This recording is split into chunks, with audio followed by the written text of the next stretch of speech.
Good evening and welcome to UpFront on JoyNews. So for the past 4 days, Ghana has been under a lockdown as a result of COVID-19. Maybe for some of you, you would refer to it as restrictions. So this evening, our focus is on the lockdown in Accra and Greater Kumasi as well as Tema. But our focus on the lockdown is from a security perspective. For some of you, you say, well, the security agencies are doing very well in enforcing the lockdown. For others, you think they're just being too hard on citizens. This evening, our focus is on finding out from our guest, who is a security expert, how his own assessment of the lockdown or maybe restrictions are.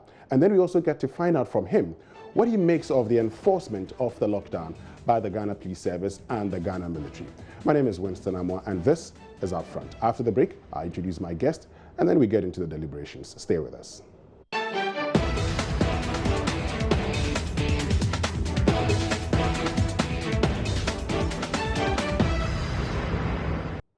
Welcome back from that break, and thank you very much for staying with us. This is UpFront on JoyNews. And my guest for this evening is a security analyst and also a public health specialist. In fact, he actually developed a model emergency plan for Ghana in times of emergency. My guest is the president for the Institute of Security, Disaster and Emergency Studies, Dr. Ishmael Norman. Good evening, and thank you very much for joining us, Dr. Ishmael Norman, who joins us on Skype. Good evening. Happy to be. Yes, I mean, it's great to have you joining us, particularly doing so on Skype. How's the lockdown going for you? I guess you're currently at home, aren't you? I am, and I'm having a blast. Oh, I see. You're enjoying it. But so let's look at one thing, because for many persons, the conversation has been whether or not we should have gone for a full lockdown or a partial lockdown as we have it. Which of them would you have preferred? On the 18th of February, I started advocating for it. Because once you have, you basically begin to lose control.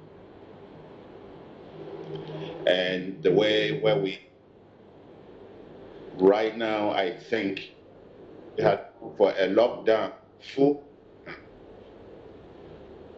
we wouldn't have the problems that we are. What do you mean by if we had gone for a full lockdown, we wouldn't have the problems that we're having? What are the problems that we're having which you think would have been solved if you had gone for a total lockdown? For example, the police officers, I saw all of them. They are doing a fantastic job. But they are not trained to, as President Macron is reported. So when it comes to engage the public, who are probably, some of them are prepared to listen to the rules that are set by government, it becomes very difficult for the police to manage. A soldier is trained, a police officer is trained to make on behalf of government. In peacetime, they do a fantastic job. But in emergency situations, they go behind and they begin to take an offensive approach to peace. So what kind of situation do we find ourselves in now?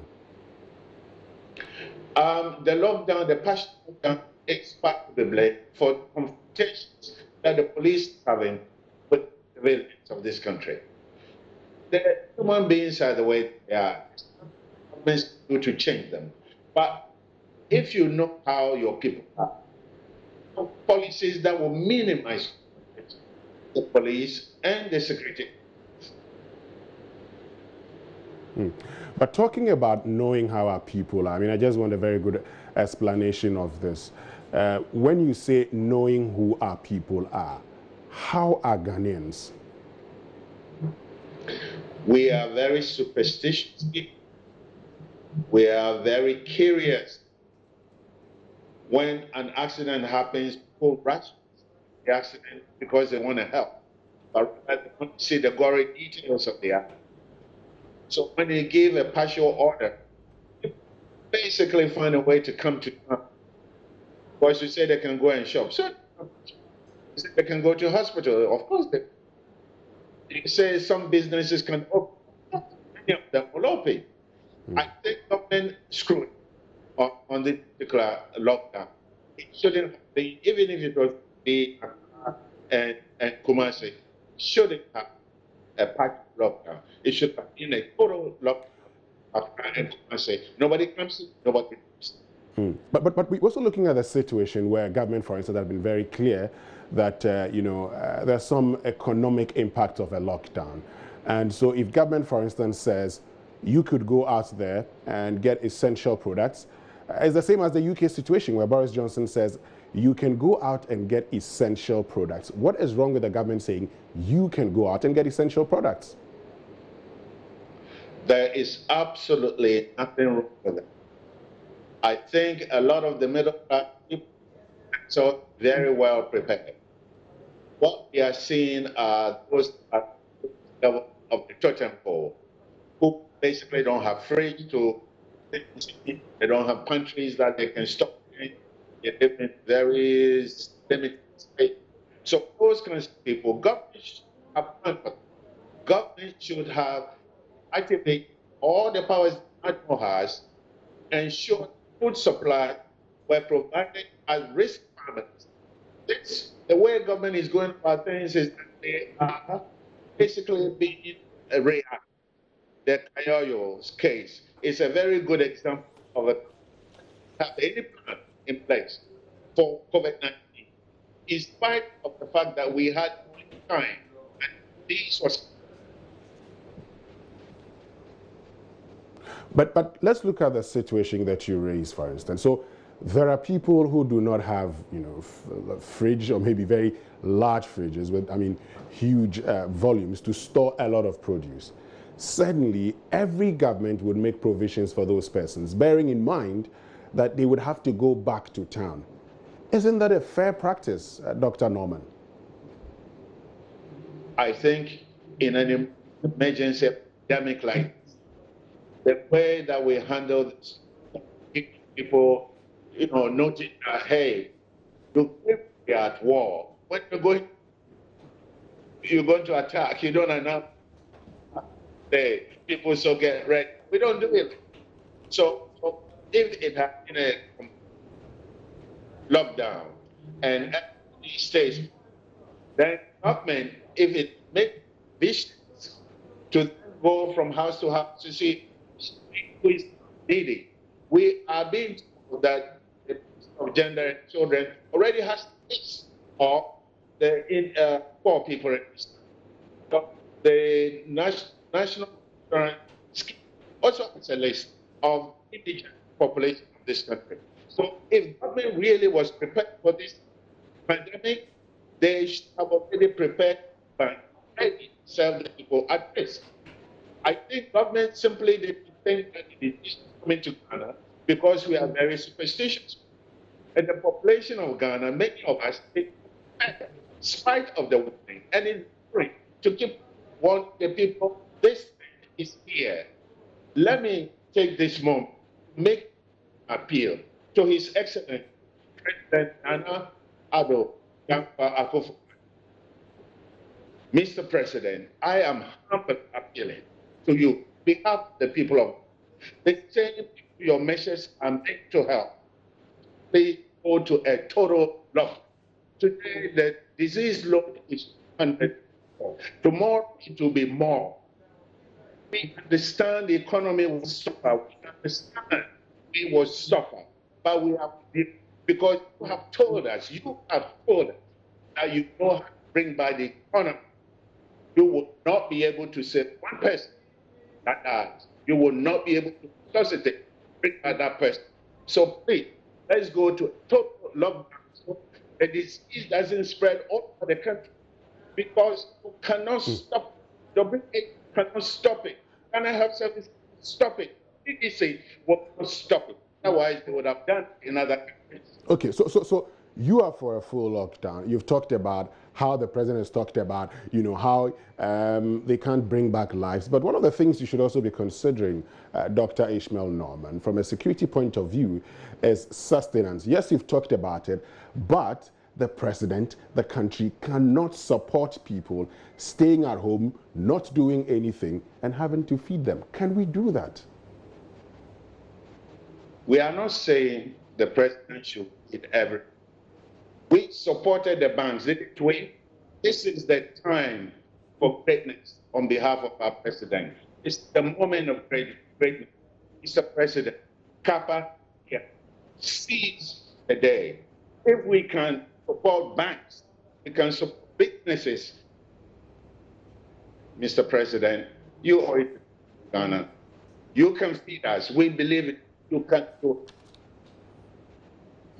So let's look at the security agencies. You started by saying that, well, because of the misunderstanding of the process, that is how come they're behaving the way they're behaving. What do you mean by that? A soldier is trained to go to shoot to kill. A soldier is under stress. He goes to his training because that is what he's. A police officer is trained to maintain the peace on behalf of government. When the government declares restrictions on the people, the police officer goes into fight mode. The public has to respond to the call to stay at home. The police should have been trained a lot more de-escalation. The way I'm seeing the video, they are engaging the public too much. You give your order, sir, you cannot pass, and leave. Sure that you don't pass. But they engage the public, and as you talk more and more, science has told us more blood pressure goes up. So they should stop engaging the public too much. Order is given. No, help me understand this. Help me understand this, Dr. Norman. What do you mean by they should stop engaging the public too much?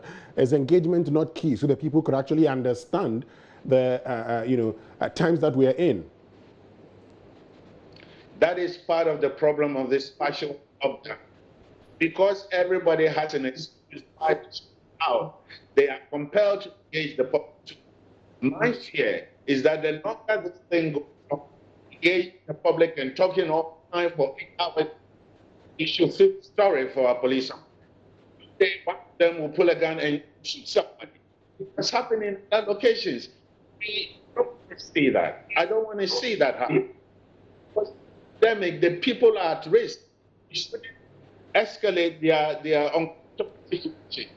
Okay, let's get this clarification because of your kind of expertise. Why would a policeman pick a gun? Under what circumstances? When people are only seeking clarification, why would a policeman pick a gun and shoot somebody? In 2005, during Katrina in Louisiana, the police officer were guns, and the people on the street also were beginning to use guns.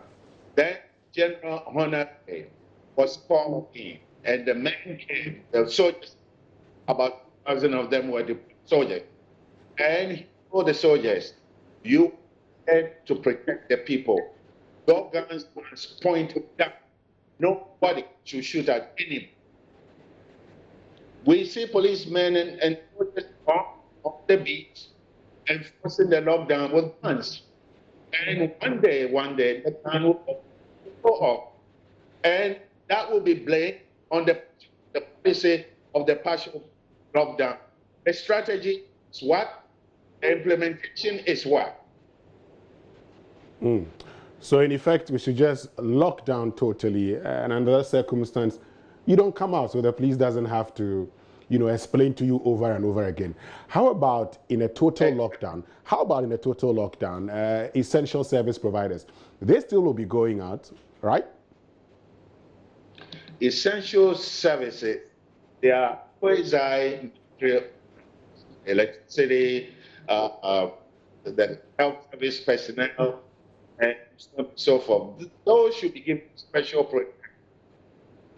I said initially, 18th of February, that $500,000 that we had here for COVID-19 was a joke.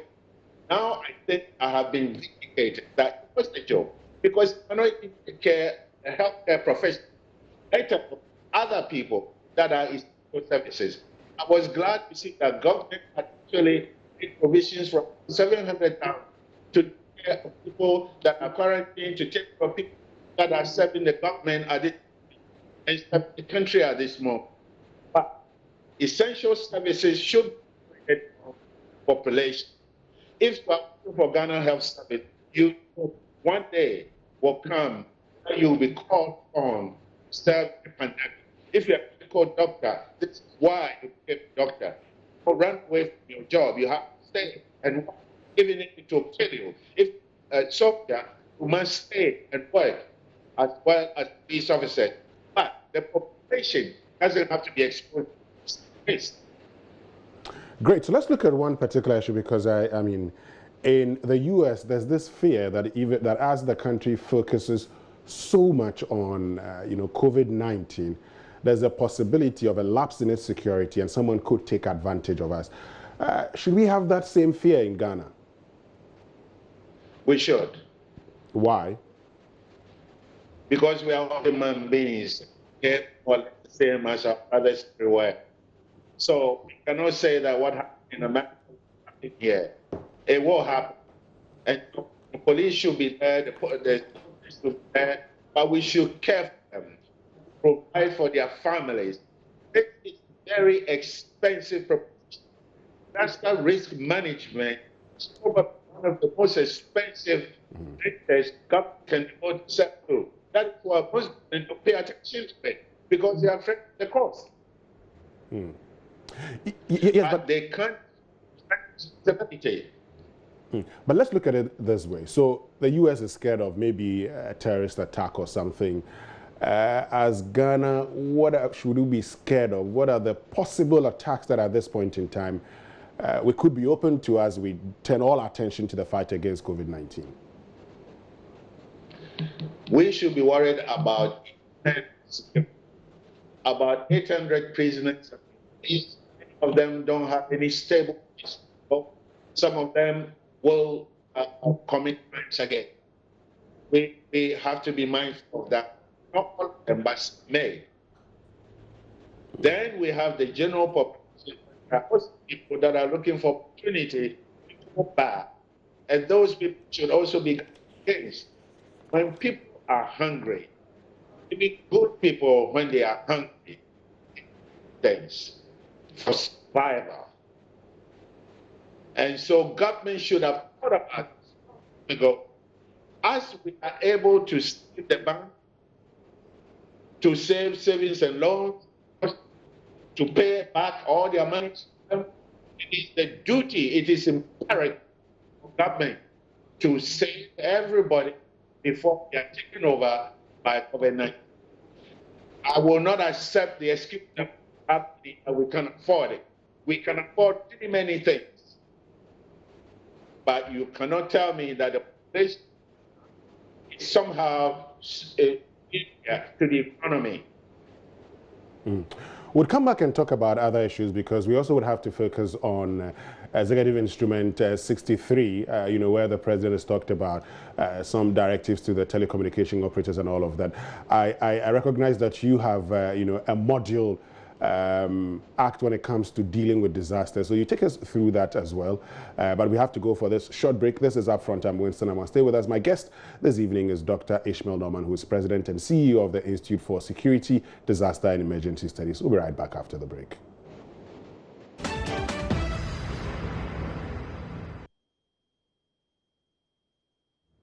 All right, so welcome back from that short break, and thank you very much for staying with us. This is Upfront on JoyNews, and this evening our focus is on assessment of Ghana's lockdown as a result of COVID-19 from a security perspective.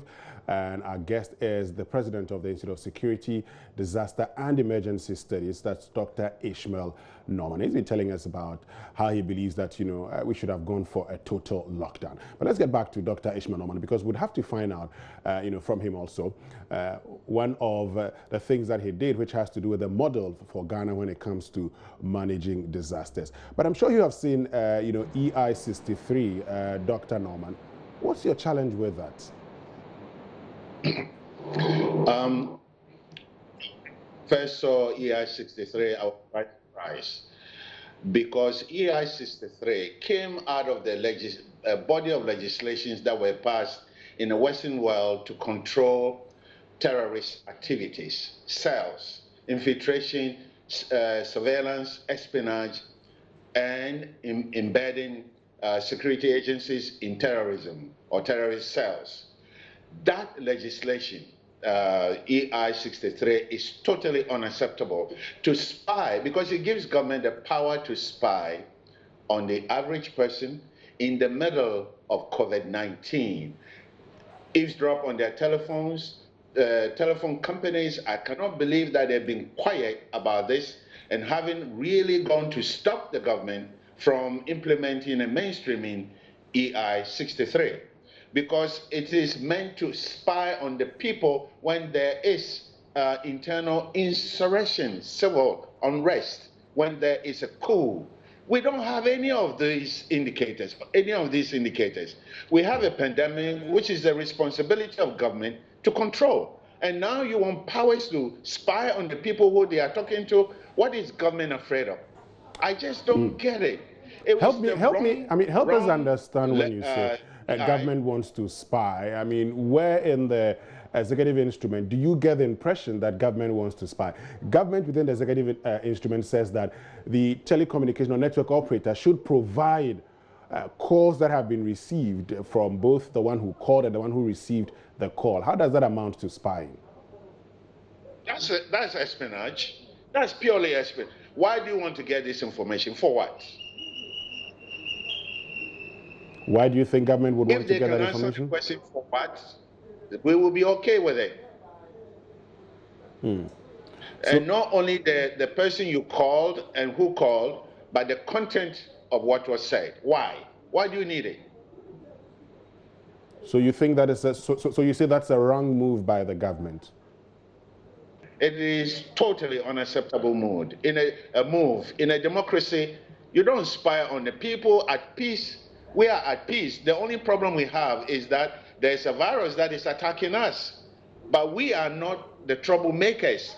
So why do you want to know who we call? If I call my wife, you want to know? I'm sure people like me, the government is collecting all information on us. I have nothing to hide, absolutely nothing. I don't, those things that a lot of grown-up men like me do, I don't do those kind of things. It's disgusting anyway. No, I'm just curious, when you say those things that a lot of grown-up men like you do, what do you mean by that? Well, sidekicks, and modeling for sidekicks and all of that crap. I don't do that kind of thing. I don't keep girlfriends. I don't have a girlfriend. I don't cheat on my wife. So if they want to spy, they will spy. These are the conversations they will get. But coming back to EI63, EI63, what is the purpose of EI63? Is somebody planning to overthrow this government? Why do we have so many soldiers? I mean, are we that weak that even when the people are falling sick, we want to know who they are talking to? But I'm just looking at the EI, Dr. Norman, because if you look at section 1(2), it says a network operator or service shall make available all callers and called numbers, merchant code, mobile station international subscriber directory number codes, and international mobile equipment identity codes and site location. Where does it talk about the content of the call, Dr. Norman?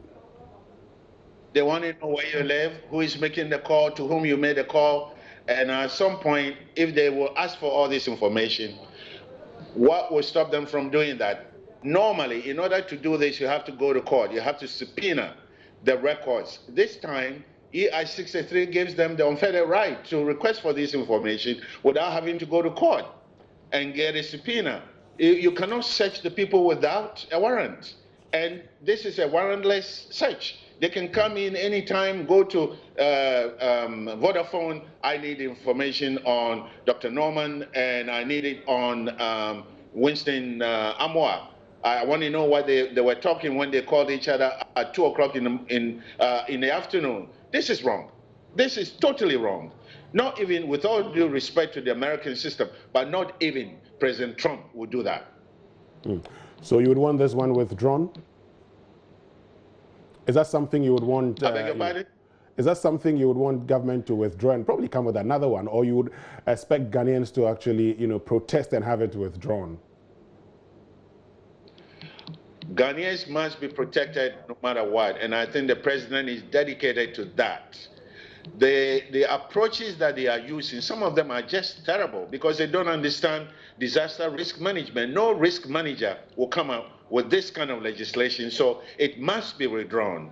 Or otherwise, the telephone companies must, in the interest of our Constitution, this is an assault on the constitutional mandate of this country, and we have the right to protest against it. Let me just understand this. When you say they don't understand disaster risk management, who are you referring to? I'm talking to the government. One of the reasons why I say this is, in an emergency situation, you don't form interministerial committee. The interministerial committee must send people that are not ministers, because when you form an interministerial committee to oversee disaster, a pandemic response, if you are not a minister, whatever you say will carry no favor whatsoever. And we know how power hungry some of our people are. And so I think the whole approach is so wrong. I wanted to see NADMO leading the humanitarian effort to have come up with a plan as to how we're going to take care of indigent population of this country. I would have expected the Ghana Health Service to take care of the clinical aspects of it. The clinicians are planning humanitarian interventions. They are involved with all of these things, and their job is to provide PPEs. Face mask, breathing surgical mask is not PPE. It's an accessory to PPE. Glove is not PPE. So when people bring boxes and boxes of PPE and hand sanitizers, I cry. When you spray the market, which is full of crap, garbage, it is a waste of money. You are not in... The law, EI 63, must be withdrawn because it's simply future generations will look upon this government as a government that did not believe in the rule of law because of some of these actions that are being taken right now. Is it a case that for you, if this is allowed to stand, then it's a conclusion that the government doesn't believe in the rule of law? Is that your own conclusion as well? It is not just my conclusion. I've been studying disaster management and these kinds of emergencies, and I've done quite a few papers on pandemics as well, for the past 15 years. And I was also in the military. There are certain things that I can't talk about within the public space, but believe me, I've been exposed to these kinds of events for a long time in my life. I believe that the government is not getting the full complement of good technical advice. And the government is not too late, because this disease is just beginning in Ghana. It's going to get bigger and bigger and bigger until it dies down, until the curve begins to come down. They have been waiting for evidence-based. I think if they're going to wait for a lot more people to get sick before they really go at it seriously, it will be a bit too late. Talking about it being a bit too late, and also because of your expertise in public health, just last night when I was here with Dr. Okobo, he made a point that, based on the rate of infection, he thinks that after the lockdown, we probably would be, maximum 300 cases. But you're talking about it's going to go up and up and up before it goes down. What are your estimations? We are not testing enough. We have only now about 10,000 kits, and 40,000 more are coming. What is the population of Ghana? We're not testing enough. We don't have the testing we have equipment. tested 4,560. Is that not enough? Oh no, oh no, oh no. If we had tested about 300,000 out of 30 million people, I would be a little bit more comfortable. But why the insistence on testing? Because in some jurisdictions also, they are running out of test kits. So in our situation, wouldn't it be better for us to manage these test kits? So once you show symptoms, then we test you. I think part of the containment mechanism is that you do a lockdown, and because the disease spreads from person to person. So when you do a lockdown, you basically cut the connections between people that way in a public space. If you don't do a lockdown, then you have to enforce social distancing. We have noticed that social distancing is not being respected. It's not working in our system at all. It's not just coming from me, but coming from a great deal of international experts. So what we need to do right now is to test and test and test. But under Even that, under the circumstances, even that, we are not really capable of doing it. under the circumstances where we do not have a lot of test kits, shouldn't we be managing them effectively, Dr. Norman? We are managing them effectively, and to have a survival rate of about 30 people or 31 people out of 91 cases, this is highly commendable. But every person that dies is a failure on the part of the system. Why is it a failure on the part of the system? Some persons traveled into the country critically ill. Why would you blame the system for that? Well, the territorial integrity of this country, the sovereignty of this country, is not in the hands of foreigners. It is in the hands of the government of Ghana and the people of Ghana. It is our duty to protect the people inside, no matter who the aggressor is. So we should stop singing about the fact that foreigners came here and they brought the disease. Foreigners are expected. We actually welcome them.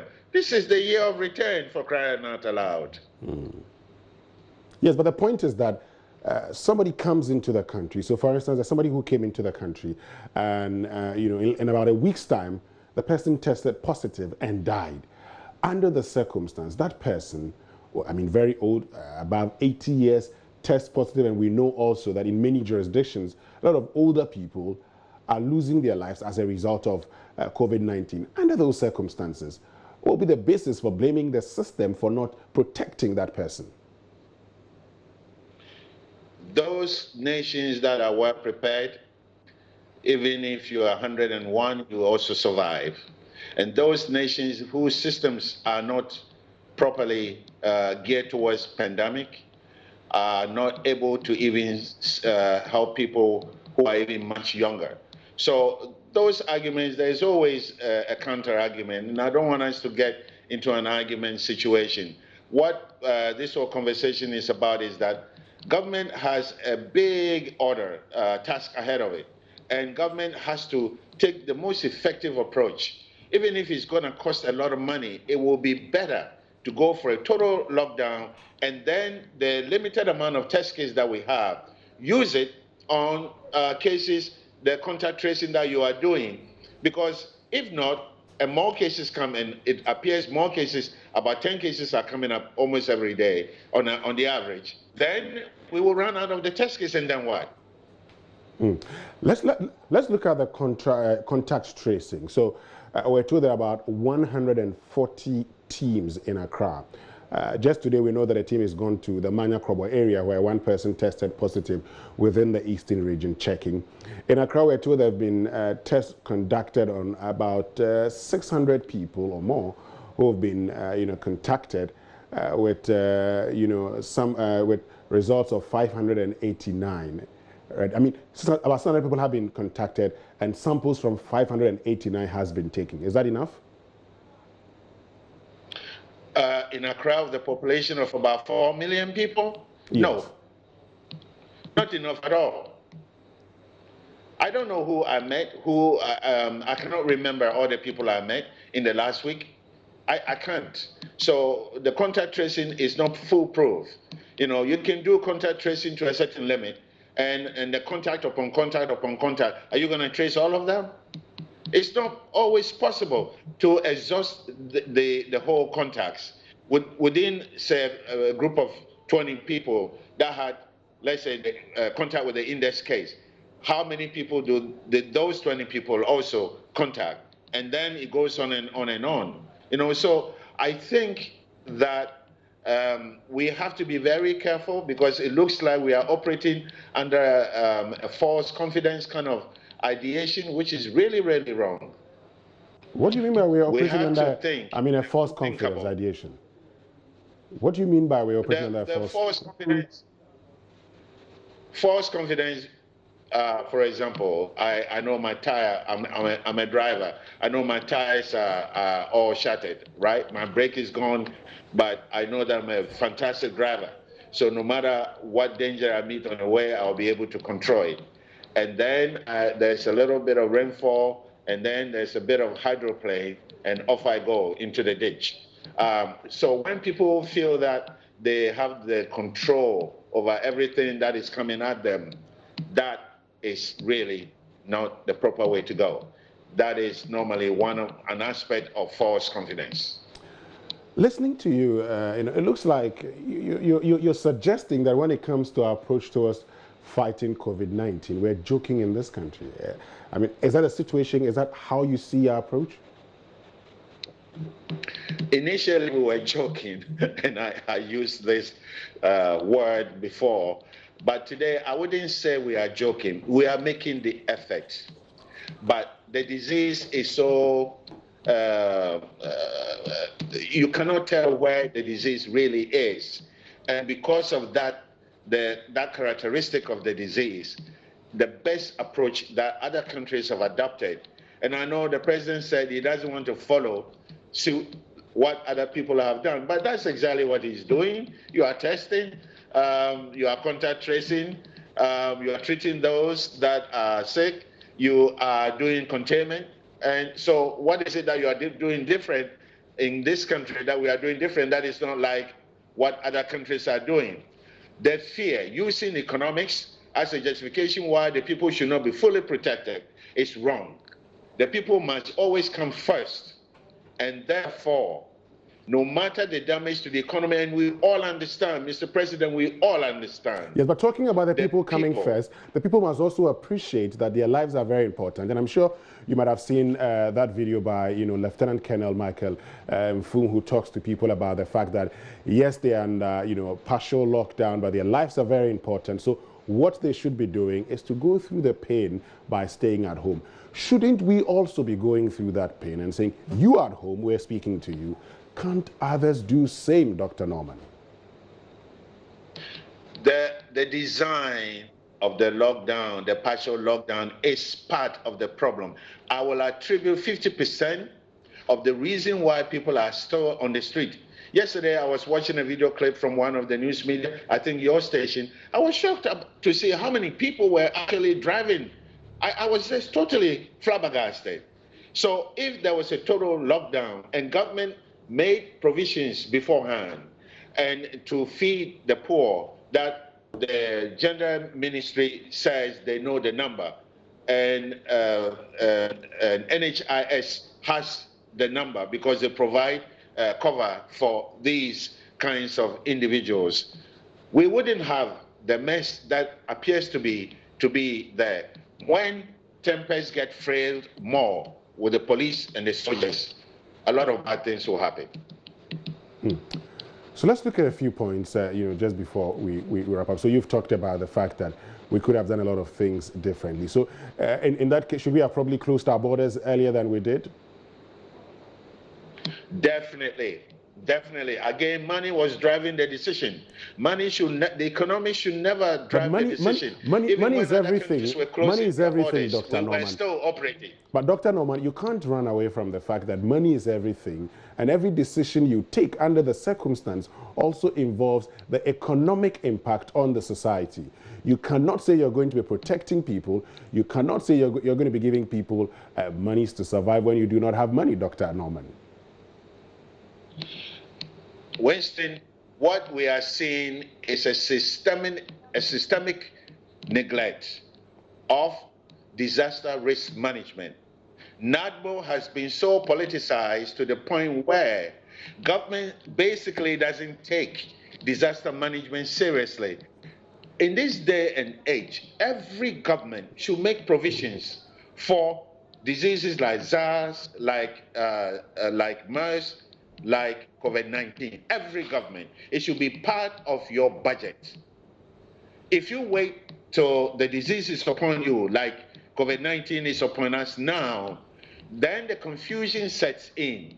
Government approach, strategy, tactics is so confused that if it had been well thought through, we wouldn't be having this problem. So I blame the government, this government, and the previous governments for not taking seriously disaster risk management, because they have always been, projecting power, projecting strength, but that is not it, because you cannot see this enemy. And so your strength goes nowhere. Your power means nothing. So let's look at one point that you made. So you've talked about how we need to test some more. Is it your understanding from a public health point of view, since you are an expert in that field and also a lecturer, is it your understanding that if we were testing more people, our case will certainly not be at the 204 that we are currently? Definitely not, because most of these cases that caseload came out of a result of testing. So the more you test, the more you discover. That is why the WHO keeps telling all nations, test, test, test, because WHO itself is at its wit's end. CDC is at its wit's end. So beyond the test, what other things should we be doing in dealing with COVID-19, Dr. Norman? In Ghana, if I were one of the advisors to the president, one of the things that I will hammer on is exactly what I'm hammering on. Lock the country down, Mr. President. We love you. We will stand behind you. We will support you. Second, provide for the indigent population of this country. Third, provide a stimulus package for businesses. Fourth, ensure that water utilities are flowing. Fifth, make sure our horrible markets, filthy markets are cleaned properly. This is your opportunity to really overhaul. Six, ensure that disaster management is elevated at the same level and at the same height as Ghana Health Service, because it's so important. But talking about our markets were disinfected not long ago. Doesn't that solve that challenge that you have? How can you disinfect a garbage full of garbage, a gutter full of garbage? How can you disinfect a market full of rubbish heap? I mean, it doesn't take a rocket scientist to know that this is just a showman's job. It doesn't go anywhere, and it's sad because we know better, and throwing money over bad project is really sad. Well, but the local government minister talks about how they use the chlorine solution as prescribed by the World Health Organization. So how's that bad? That's using the right chemicals, finally. Odonna, you see the gutter and all the rubbish heap that are in there. How can a disinfectant make that pure? How can it cure? How can it kill the germs that are in there? Why would anybody waste money on something like that? How can you disinfect Makola? How can you do that? How can you do that? Malam Market. How can you do that? Just spray. This is showmanship. It's really, that appearing to do something which really goes nowhere is absolutely a waste of time and money. Dr. Ishmael Norman, thank you very much for joining us this evening. We're very grateful to you. You're most welcome. All right, so that's Dr. Ishmael Norman, who is the president of the Institute for Security, Disaster and Emergency Studies, joining us this evening on Upfront. My name is Winston. I want to have a lovely evening. Up next, let's join News Prime.